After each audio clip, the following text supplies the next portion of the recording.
Welcome back to Reasonably Afraid. It's part 2 of our series on Talking to the Dead. Yeah, baby. We're back. I got my co-host with me, Ray Reyes. Yo. And Sean Dolan. Hello. Jesus Christ. Hello.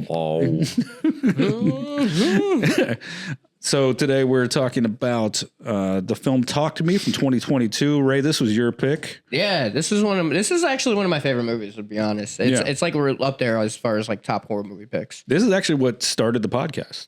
Oh yeah, we started on this episode. Yeah, we hadn't figured out the way we were going to go about things, and we just kind of went like, oh, let's film ourselves watching the movie and talk about it, and then we'll figure it out from there. And then we never used any of that footage. Nope. But obviously what we made now is kind of, I think we're much happier with what we turned it into. Yeah, release tape though. That's a good point. Yeah, it's got to be somewhere. I might have deleted it. It's fucking gone, Yeah. Anyway, this movie is so fucking good. This movie's really good. For what it is, too, it's fucking incredible, dude. And it's a great palate cleanser from Ouija. Yeah. So much better. Yeah, this movie came out in 2022. It's, perfect amount of time, 95 minutes. That's a sweet spot, rated R.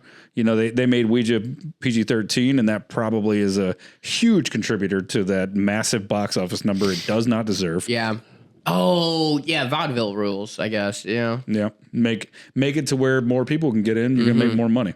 Yeah, that makes sense. So, Which is like saddening because I don't think Talk to Me made as much money, but it did decent, I think. Well, Talk to Me also, had the backing of basically most of Australian filmmaking, and they were proud to be a part of it. They were like, hey, whatever you need, and it wasn't a ton of money, but there was multiple investors out of Australia. And then of course, who came in and saved the day and made sure that fucking thing got pushed through? A24, baby. That's right, baby. A24.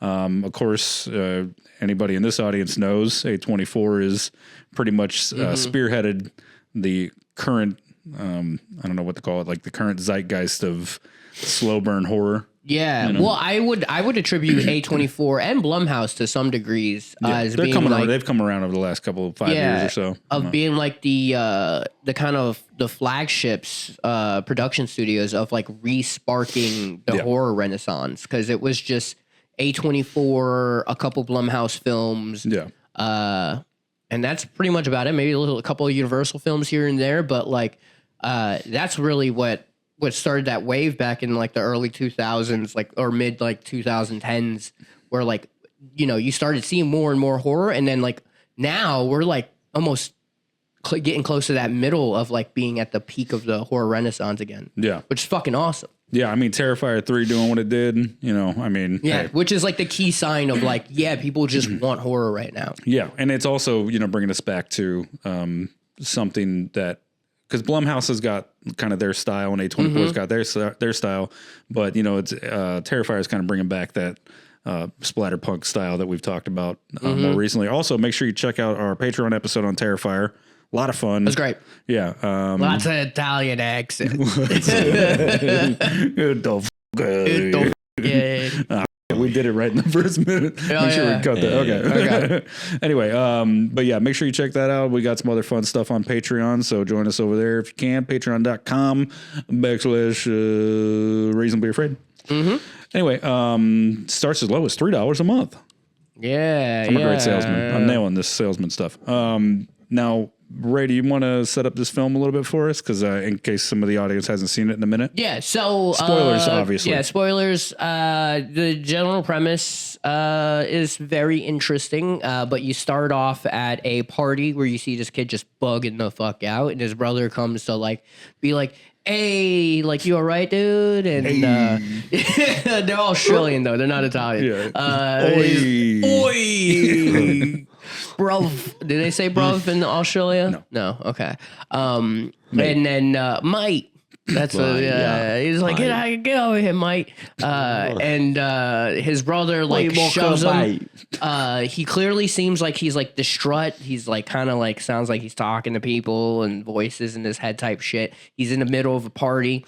And then he stabs his brother after his brother was trying to get people to stop recording. And then right after stabs himself in the face. And that's the setup of the movie.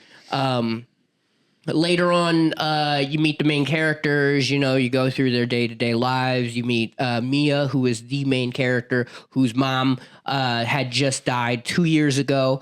So she's very distraught about that. She gets her friends to go to a party. At the party, they bring out this weird hand. And they all start talking to the dead through this hand, through this like game. Light a bunch of candles, and then you say, "Talk to me," when you're holding the hand and you see a dead person. No one else can see it but you. But you only have a couple seconds to do it, because once the couple seconds are up, then the entity can like take over your body and shit. And so like everyone passes around, and it's very much like a drug. Because they're all feeling really good on it, and you can kind of get that vibe. If you've ever done drugs as a teenager, it's very much that vibe. Which we here at Reasonably Afraid do not support. Yeah. Doing drugs as a teenager. No, wait till you're an adult, you know. No, genuinely, yeah. Yeah, wait till you're an adult. Yeah, let your brain develop fully. Yeah. Or Come don't. on. I don't know what to tell you. Anyway. That's because he did too many drugs. I do know. Yeah, that's because it's the satire of it all. Okay, so the kids are I don't having. know what to tell you. I don't know what to tell anything. Dude, you know what? Sometimes life just kind of hands you an 8 bowl of cocaine. Who knows? Hey, can you finish the? All right. Thanks. So they do Life this. hands you lemon smoke out of it. All right, that's it. Go ahead. They do the hand thing. The main character kind of gets obsessed with it. Yeah. And then they end up doing it again at her friend's house with their little brother in the room. They all do it again. They have that little montage go off, and then the little brother really, really wants to do it. And the older sister is like, "No, don't do it," or whatever. And then she like storms off in the argument and leaves. But they ended up Mia, the main character's is best friends with the big sister. Well, I keep forgetting their names, but whatever. And Riley is the younger brother. Riley decides he's going to do it. Mia lets him do it. And then at that point, the ghost that takes over his body while he's holding the hand is her dead mom, or what we think is her dead mom, that convinces her to basically let Riley hold the hand for longer so she can have a conversation. Can't trust these ghosts. Nope. A couple minutes later, Riley's slamming his fucking head against the walls and windows and doors, and it is one of the most gruesome fucking scenes in that gnarly, movie. Dude. It is gnarly. It's wild. And then he like, that's not the part where he tries to pull his eyeball out, is it? No. Okay, No. yeah. So they bring him to the hospital. They have to explain to their parents what's happening, but they can't really because it's a fucking ghost hand. Mia's trying to figure things out, but really she just kind of keeps diving deeper and deeper into like the hand's clutches because she just keeps doing it, which is like clearly an analogy for a drug. She's clearly hooked on the drug. And she keeps having And also, conversations. Like, not accepting loss. And, not like, accepting loss, which that's how you end up on drugs to begin with. Sure. Yeah, it's a vicious cycle. It's escapism. The only way, by the way. Yeah. The only way is if you lost someone. Aside from that, you're just having fun, buddy. Hey, how's it in, right? So Mia's getting like deeper and deeper into the problem. It seems like she starts having delusions, very reminiscent of the character in the beginning of the film. They end up talking to the brother who got stabbed, and he's like, "Just let it go, and it'll go away." But Mia's already like stuck in it, dude. She's already locked in. She's like, "Nah, I'm gonna figure this out. I'm talking to my mom. She's gonna help me." And then the ghosts like convince her that her dad is trying to get her, and then she ends up stabbing her dad in the neck with scissors. Riley's still in the hospital, still possessed by the ghosts, beating the shit out of himself in the bathroom, and like the doctors are trying to calm him down. So Mia gets convinced by the ghost, who is clearly not her mother, because like all of a sudden, like and I'll go over this later. Yeah. It's clear to us. Yeah. Yeah, clear to us because like she's surrounded by water every time you see her, and like the first ghost that she sees is the drowning lady. So it's really the drowning lady. But so they convince her that she has to kill Riley to save Riley's soul, and so she shows up to the hospital with the same scissors that she killed her dad with.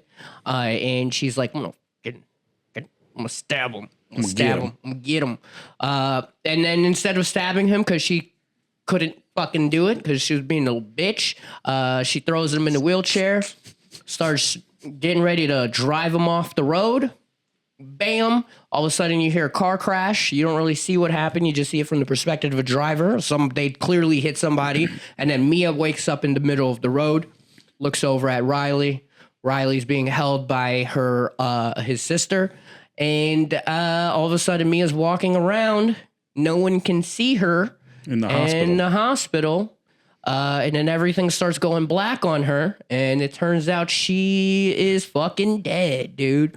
And all of a sudden, she sees the hand in the distance by candlelight, and she goes to touch it, and it's a room full of fucking random Russian dudes who are like, talk to me. And then he's like, I let you in. And yeah, she started the cycle over again. Yeah. What a fucking ending, dude. What a fucking ending. That ending was so good. Can we start there? At the ending? It's the only thing I have a problem with. Why? I love conceptually the end, but it doesn't add up to the whole thing of the like demons aspect of it, right? Right. Like unless at one point her actual mom, I think that's the implication, right? Her dead mother does actually talk to the boy. No.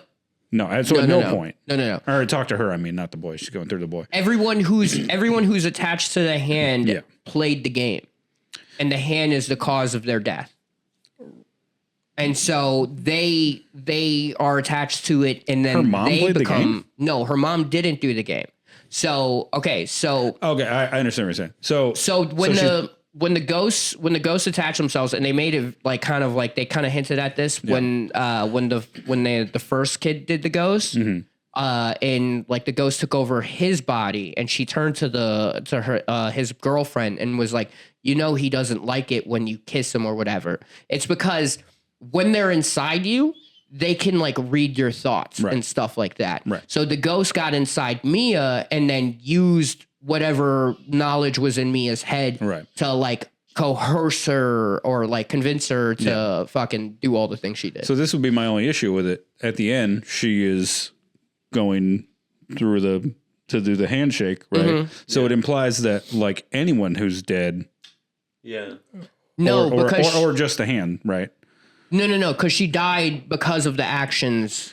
Right, but now caused by the But hand. now she's going to be one of these ghosts reaching out through the hand, right? Is the implication. She's going to do the same to others. But she's not. There's nothing about her that has some sort of vengeful. I'm going to rip my eyeball out. I don't think all the ghosts were that bad. Sometimes they were just fucking around and dancing. Right. Yeah, they weren't all that bad. Vibing, actually. Well, that's what I mean though. Like so.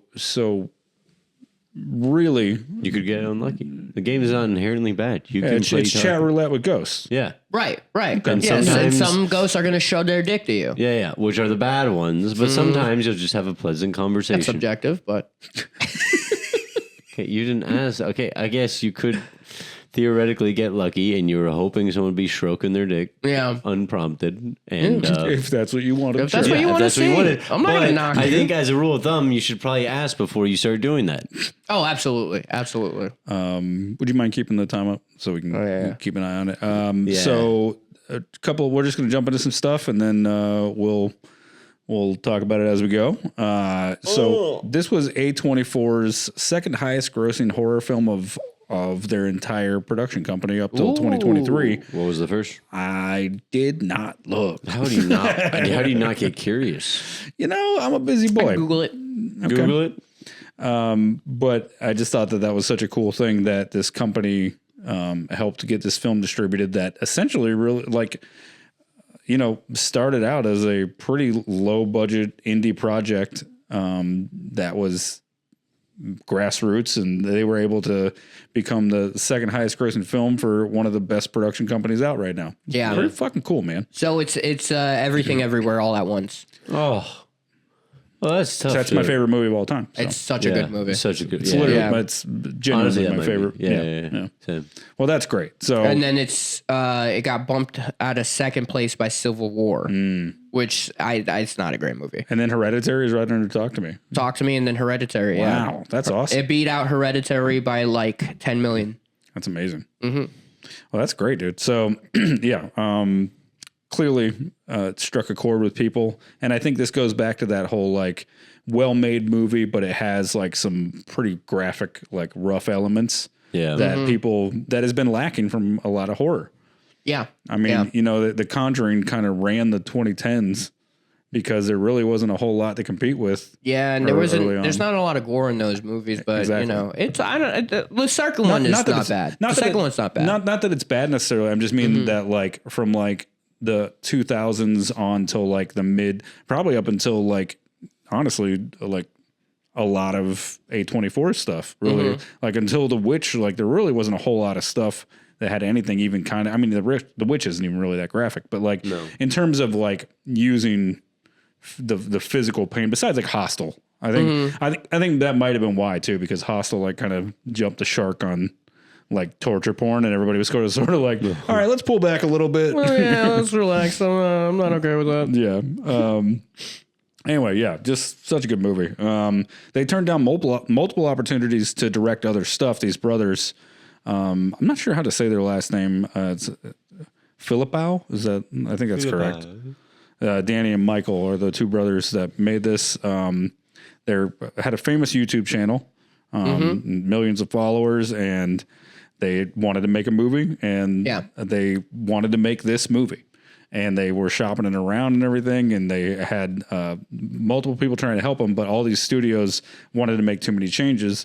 And when they said, no, we want to make this movie, they said, well, what if you guys direct this instead, you know? Yeah. And because they saw the writing on the wall that, like, you know, some of the... I love their story. Yeah. I watched the Joe Rogan podcast with them, and they talk about how they're like, while they were filming the movie, they were like, this feels like an A24 movie. Yeah. Because they weren't funded by A24 just yet when they first started out. Exactly. It wasn't until they got it through the festivals that they were funded by A24, that they got the backing by A24. Yeah. Wait, they saw what writing on what wall?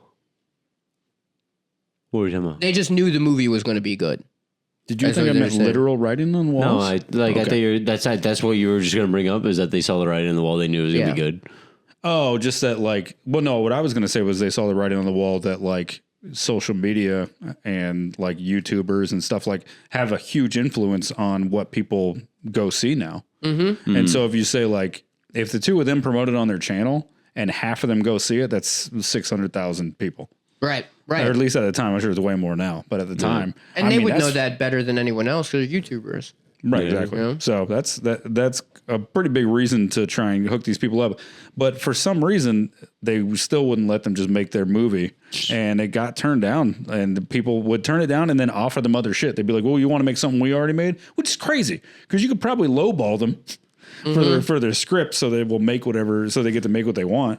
But instead, they're like, "No, we already got a script. Why don't you do that?" And they were like, "No, we're not doing that." So that's pretty cool. Like it's a Stuck to their guns. Stick to their guns, yeah. Stick to your guns, yeah. Which is it helps to have money already. You can really stick to your guns when you're not in poverty. So good for them. Yeah. But no, that's pretty cool. Is there anything from their story that sticks out to you that we didn't already cover? Because it is a pretty wild thing to go from being like making sketches on YouTube. Oh yeah, because that stuff isn't like their and like it's not. But like their entire YouTube channel was built around like making practical effects.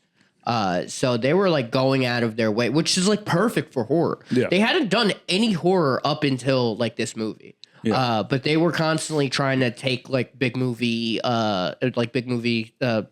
like scenes and stuff like that and see if they can recreate it with just practical effects. Like they would just show up to like a random like shooting location and just go, all right, what could we make? Like that was their whole thing. That's wild, dude. Yeah. That's and so cool. So when they Talk to Me and they talked about it too, there's only one computer generated effect in the whole movie. And it's when you see Mia's eyes go black. And that was it.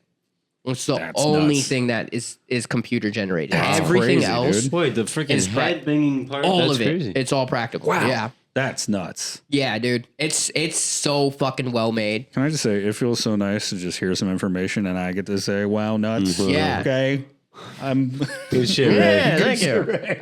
Well, I find it so interesting though too, because it's like the writing is so fucking good. Yeah. Because there's a lot of substance in the movie, and they talked about it. They wanted to like highlight the relationship of social media and like the relationship of drugs with the youth and social media within that space of like they were live streaming this stuff, and like that's what got the kids to want to try it out in the first place. Right. Was them live streaming it, and so like it's all these like really deep concepts all kind of like put into one, and it makes a really good film. Like it's just deep. It's got it. You can watch that movie a few times and start catching other things, like the lady in the water thing. Like on first watch, I didn't realize that every time you see her mom when she's seeing it, there's water effects everywhere.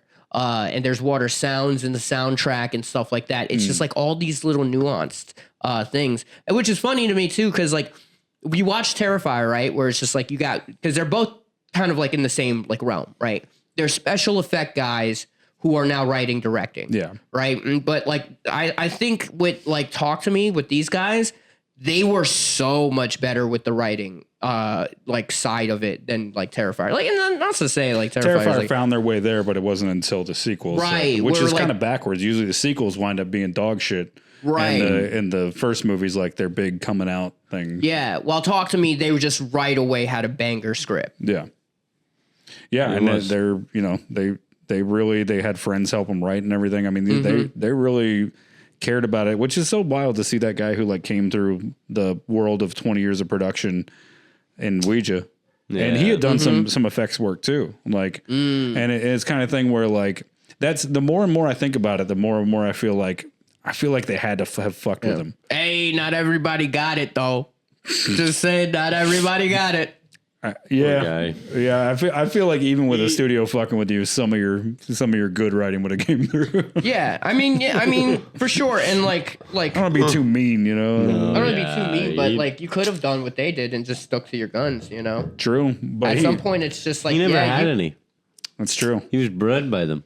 Yeah, studio bred, and then when they didn't need him anymore, they fucking sent him. I don't even know if that's true. He might have just like decided he didn't want to work. And he's like, 20 years is good, actually. I'm straight. He's like, he watches, he stumbles on it, and he's just like, I'm bothered. He's like, I'm a millionaire. I gave that shit up.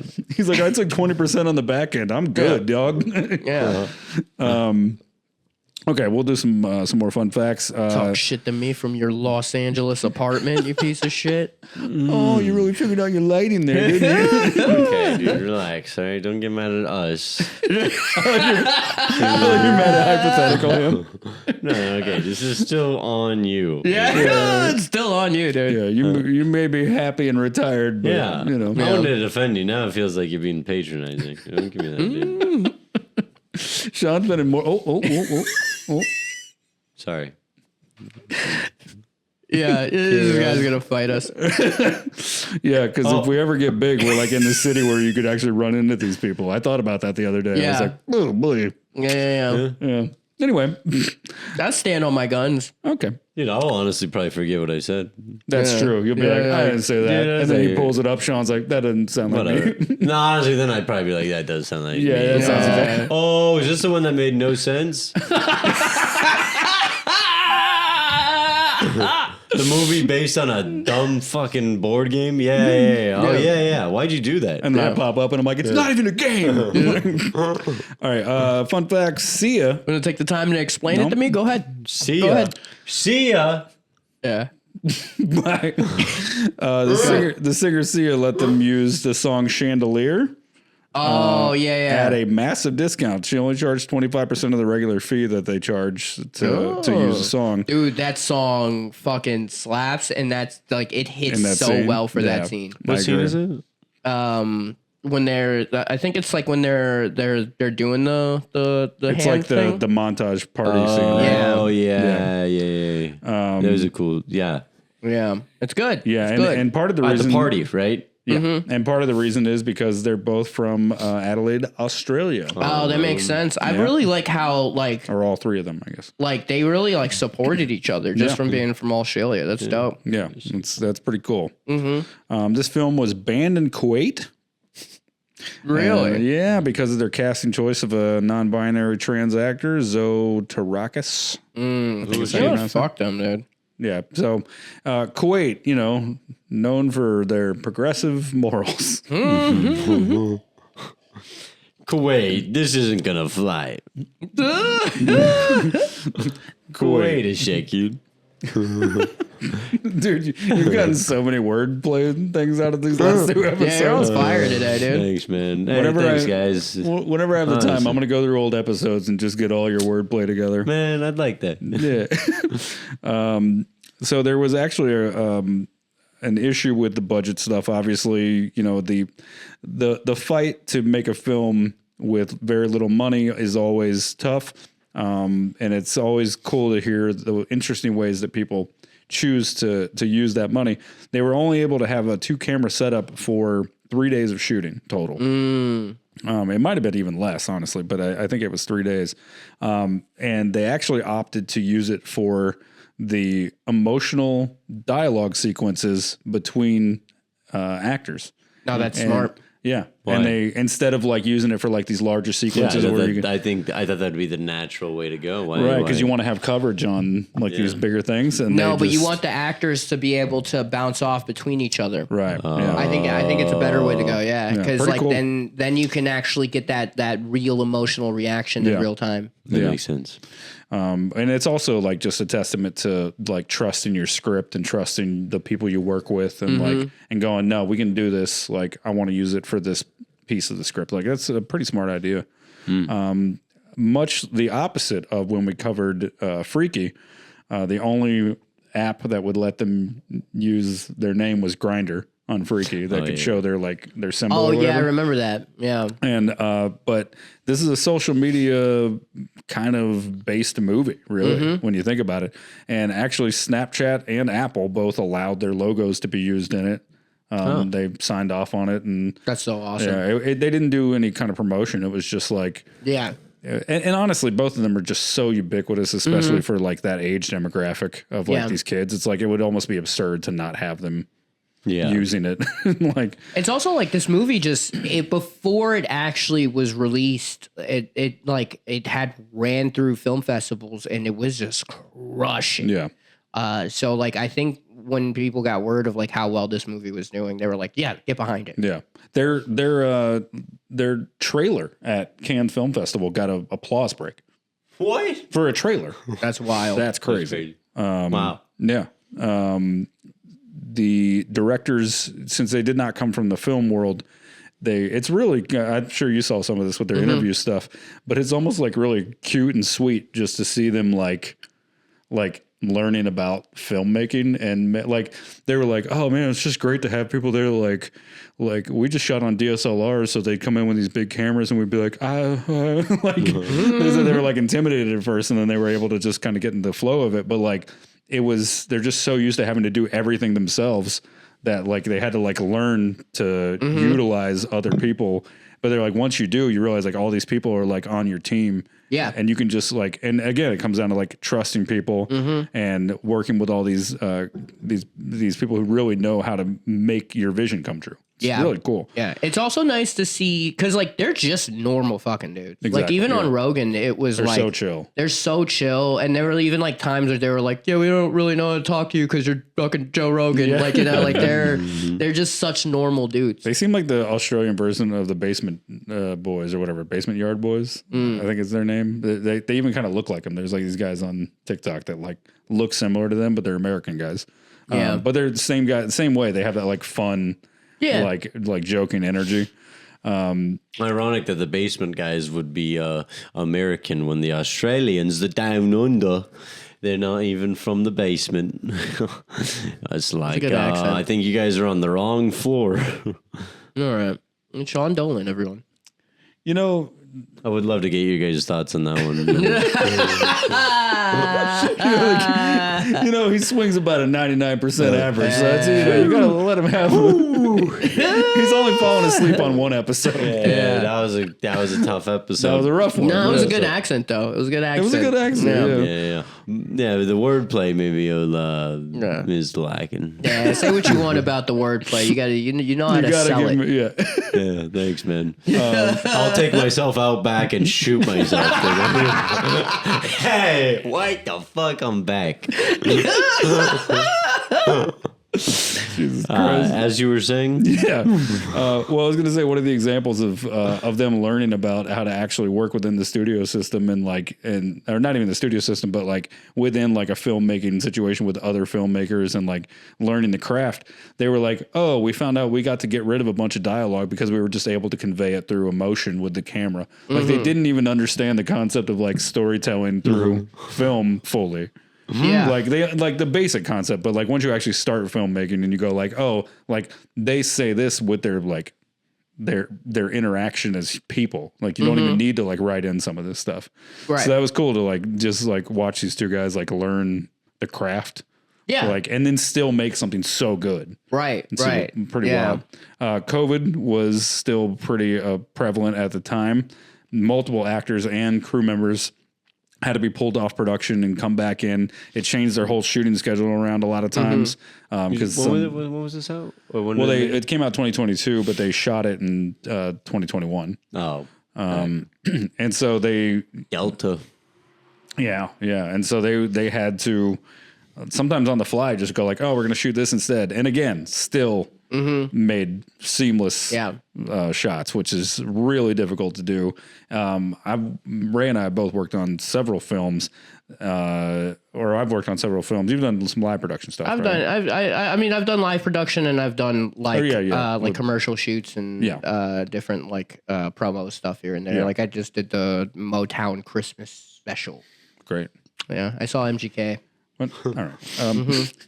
Well, as you can attest to, and anybody who's worked on anything with filmmaking in any professional capacity, just a turnaround shot is hours. Yeah. Like if we shot this whole podcast this way and this was a movie, we'd have to turn it around and shoot it that way if we were trying to get who's ever behind the camera to be in the movie, right? And then so you have to take that light and move it all around, move all the camera. Like the idea that like you showed up on set and like you just can't shoot whatever it is that day and then you got to figure out how to shoot other shit is so complicated that I don't think anybody who doesn't do filmmaking understand how much of a pain in the ass that is. Oh, and they still came out under budget, on time, with a fucking quality product. Yeah. I mean, even with like small things, like when I did that, like pasting myself, green screening myself into a Quiet Place sketch.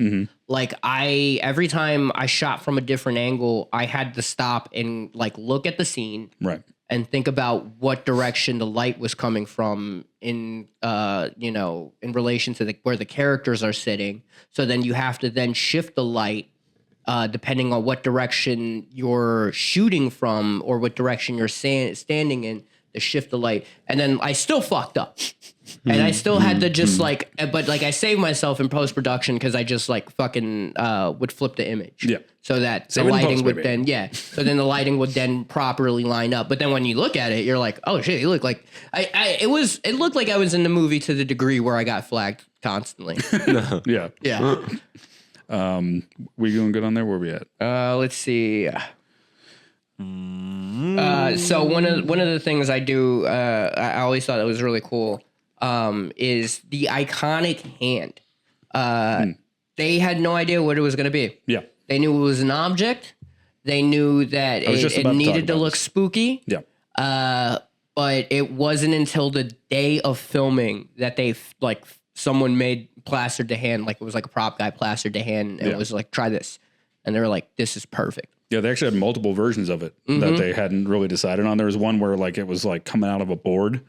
Yeah. And they were like, that doesn't fit for like how it needs to be moved around in the set and everything. And then once they did have the completed version, there was 5 different ones that they could keep rotating out.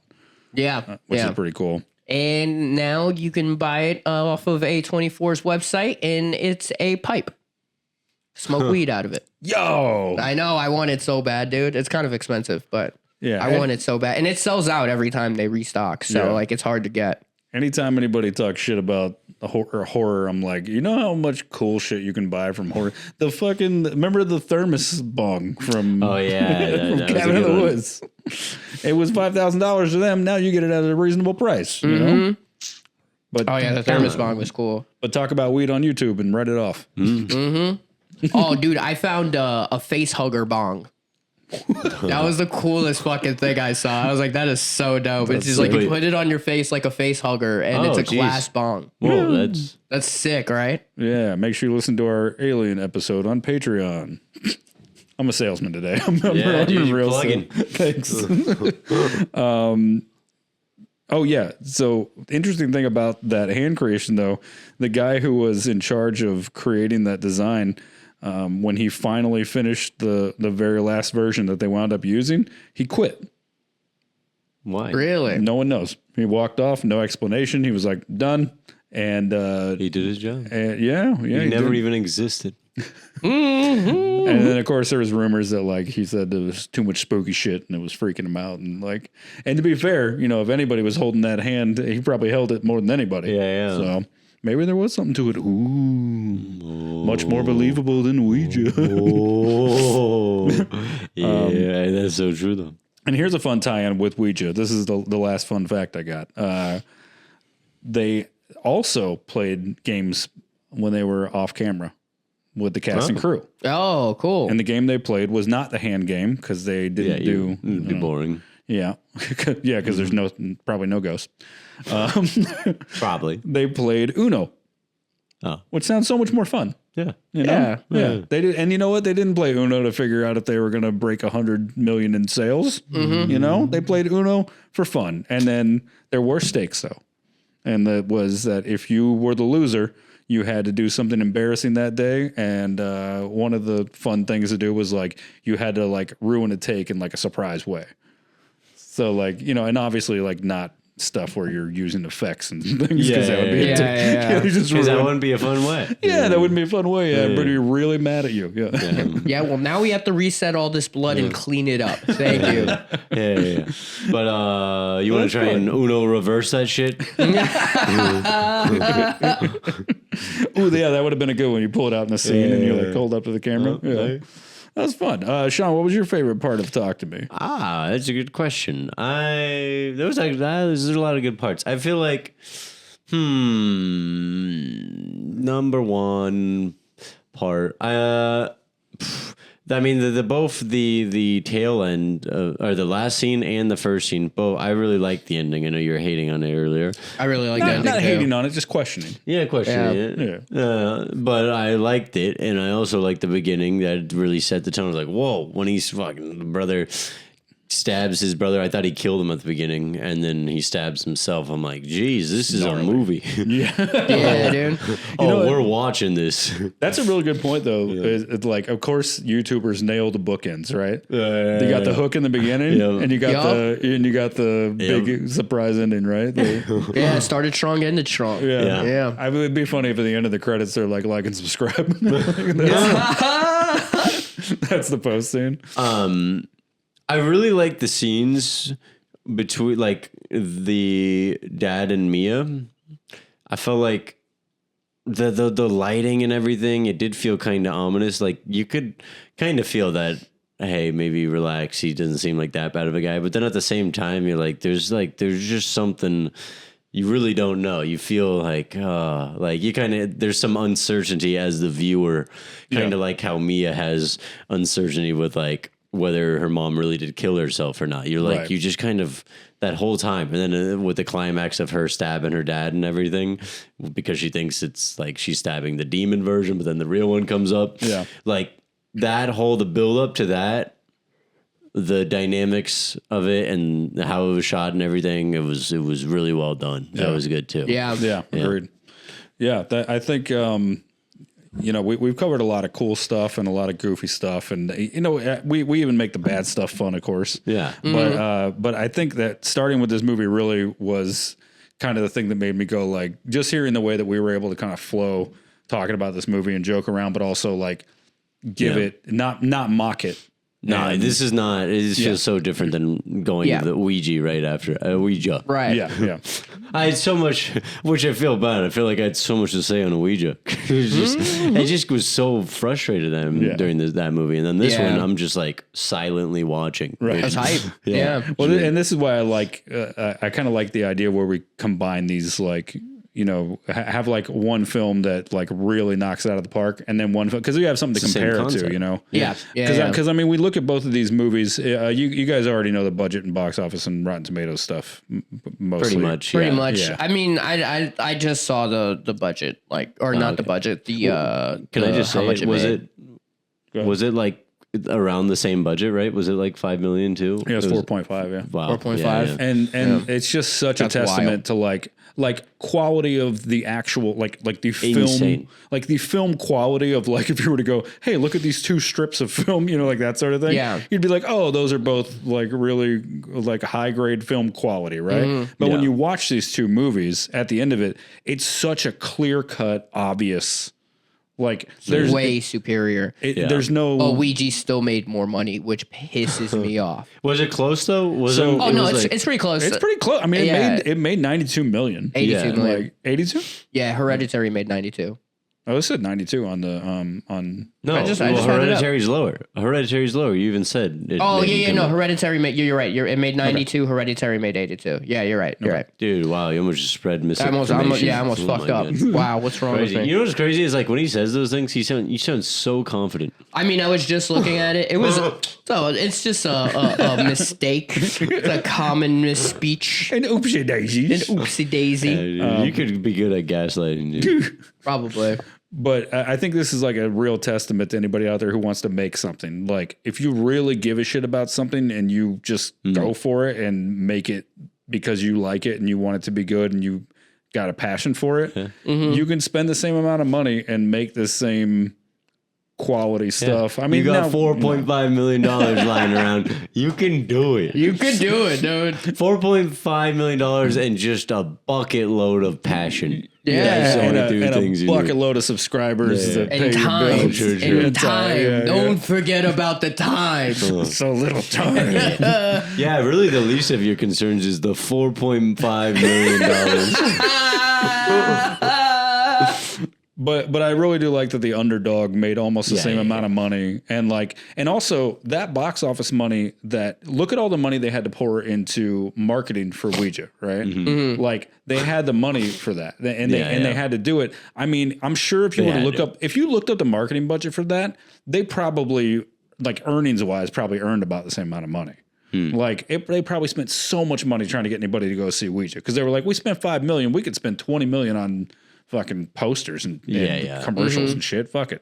So like these big studio things, they run the getting seen thing, but they went through, like he was saying, they went through all these different festivals and they really they fought to get that scene and then it paid off. So it's kind of nice. Yeah. Wait, when every time we do these, marketing's not included at all. Marketing is included in the budget and the box office. And the budget, but like when you say box office, it's like how much of that box office money got returned into, you know what I mean? Like how much did they have to spend to get that made? So how much of that box office is like paying that back is what I mean. Like that. But when you say $5 million for a Ouija, they could have spent, that doesn't tell you the whole picture. So technically the $5 million, it would be in that $5 million budget technically, but big studios a lot of times don't incorporate that. So gotcha. They're doing things behind the scenes. Yeah, because they could also just be lying. They report that for public stuff, but like the tax earnings and all that, like the only people who really know all these numbers is the IRS. The accountants. I've heard some things. Yeah, I know some things, guys. I know Disney's lying. Finally, we're name any names. So we're gonna do the final thing. Where are we at time wise, so we can make sure we wrap this out? I believe we are 43 minutes. Hell yeah! Okay, we're right there. Okay, so you guys, I think we can do Rotten Tomatoes versus audience because you guys will be in the ballpark. I don't think you have it memorized. Yeah, honestly, Rotten Tomatoes is the one that like I don't know for sure. Let me go first again, all right, if you don't mind. Here it is. So Sean's up 3-1 right now. So Ray, go ahead and reel it in and and Actually, you win go this. first. Yeah. I'm gonna say critic scores got a 92, audience scores got a 96. Okay. I don't know. Bro. Yeah, no, I'm like fairly confident in this movie being good, like both for critics and audience. Okay. Hey, Sean, can I go be ahead. honest? This is very don't get pissed. Mm-hmm. All right, critics 91, audience 95. You piece of shit. Fuck you. Ah, you piece of shit. Woo! Run me that money. Well, Ray got the critics closest because it's 94%, baby. Oh, damn. Oh, but he prices right you at the end there. Okay, You good. piece of Audience shit. score was only 82%. So he got that and you went one 95. lower? Yeah, he went one lower than you. Yeah. Wow, 90. Wait, what was 94 for critic? That's really high. No, it was 80. Yeah, 94 for critics and That's 82 really for high. audience. I feel like that's one of the highest critics. I should have banked on fucking audience members being Being like, shitheads, it's so gross. Wait, but- gotta smash his face? Why he had to pull his eyeball out of his socket? Because it's Wait, fucking but critics metal, dog. 94, that's one of the highest, I feel like. That is pretty fucking high. That's really Yeah. good. I'm disappointed in the audience of not realizing how cowards. fucking good Yeah. this movie is. Well, and that goes back to that same thing, right? Where it's like, it's why the audience gave Ouija 25% or whatever, or 24% instead of also giving it 6. It's like critics can be wrong, but man, there's a lot of dum-dums that go see There's movies. a lot of dum-dums. So, I will say, I'm so happy you showed me this because I hadn't seen it, and I'll be real with you. I'm an old dickhead sometimes. If you came to me and you said some YouTubers made a horror movie, I'd be like, fuck them. I don't want to see it. Sounds like shit. And of course, I would be wrong and prejudging. Yeah, I'm glad you're not one of those like shitty horror movie heads that are like, no, there's no good horror movies past 87. Yeah, that's if you close yourself off, you'll become a hateful dumb dick. Yeah, So, there's a whole wave of people now making fun of people who say that shit. yeah. And how do you think he knows? It is deep in his core, that's who he wants to be. But he, No, it's who I don't want to be, so I force myself. Yeah. But there's a Every part of day. you that's like, do it, Zach, do Yeah, it. And yeah. you're like, shut up. Yeah, it's Shut up, get down there. It's Zach's You natural keep state. quiet and you lock it up and you don't let that thing see the light of day, which I respect. Yeah, Thank Zach's you. default is a curmudgeon that's like, fuck everything new. He's just kind And of Zach's foaming like, at the no, mouth. no, Yep. no. I forget which episode we covered where I talked about being Oscar the Grouch for 4 years in a row for Halloween. And you were like, Yeah, see, this is what I'm talking about. Yeah, you were like, nothing's checked out harder. Yeah. Like me as 7 years old being like, get off my porch. yeah. Well, and it is like those people like exist, and it's like the whole like horror community is like kind of shifting to where it's like no, good horror is being made right now. Right. Anybody who's still sitting in that mode of being like they don't make movies like this no more. Right. It's like because you don't watch them. You're Right. not watching movies, dude. Yeah. Got him. There's so many good movies out there. Well, guys, I think we did it. We did. Yeah. Thank you so much to our Patreon members. We appreciate you guys. Thank you to our top tier member, Kelly, for paying the bills. Thank you to our lower tier members for making sure that we keep this train moving. Oh, and our newest Patreon member, Jackie. Oh Hey, Jackie. Yeah. She's a friend of ours. We love you. She sends us lollipops sometimes, which is Oh, really that's cool. so nice. Yeah. Make sure you like and subscribe if you haven't already. Follow us on all the stuff. Follow us, baby. I don't know if there's still the free trial thing on Patreon, but if you're not on there and you don't know if you want to pay for it or not, I think you can do that. If not, lowest amount is $3 a month. So, you can get episodes and bonus content, a lot of fun hangs there. And of course, if you haven't seen the double the efforts that we put in for October, there's so much to go see. So much. So much, dude. So much. You can literally go watch like 16 episodes. So much. Yeah, dude. So make sure you get caught up on that stuff if you haven't seen it yet. Yeah, and I think me and Megan this week are getting ready to do a haunt wrap up. Oh yeah, we're gonna talk about all the haunts that we did in October to prep everybody for the next following October. What haunts you should do. We did Knott's Berry Farm, Orlando's Halloween Horror Nights, Hollywood's Halloween Horror Nights, Reign of Terror, and Dark Harbor. So we're gonna go over all that shit in our own separate episode. Nice, cool. All right, guys. Well, thanks again for being with us. We'll see you next week. Bye. Bye. Bye. Hit him. I got it. You ready?